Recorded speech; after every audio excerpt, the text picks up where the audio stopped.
There are two major wiring systems for conventional households. They are DC wiring system and AC wiring system. DC system generally uses lower voltage and current flows only in one direction. As DC system uses a lower voltage, they often have larger wire sizes compared to AC systems. Wire size selection requires you to consider two important criteria for a photovoltaic system: ampacity and voltage drop. Ampacity. Ampacity is the current carrying ability of a wire.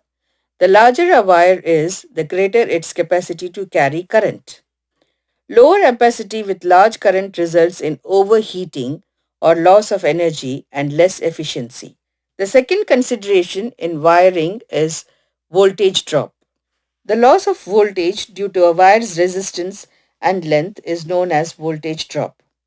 The good design is to keep voltage drop between 2% to 5%. One needs to identify general areas where cables are sized based on ampacity. DC cables from batteries to switches, controls and other components.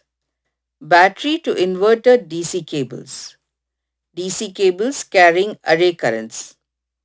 AC cables from the inverter to a distribution panel and AC loads. The second consideration in wiring is voltage drop. Voltage drop in a wire has a function of three parameters: conductor cross section area, length of wire, and current flow in the wire. Ampacity of copper wire with respect to National Electric Code is shown here. American wire gauge system is based on a total of 44 standardized wire sizes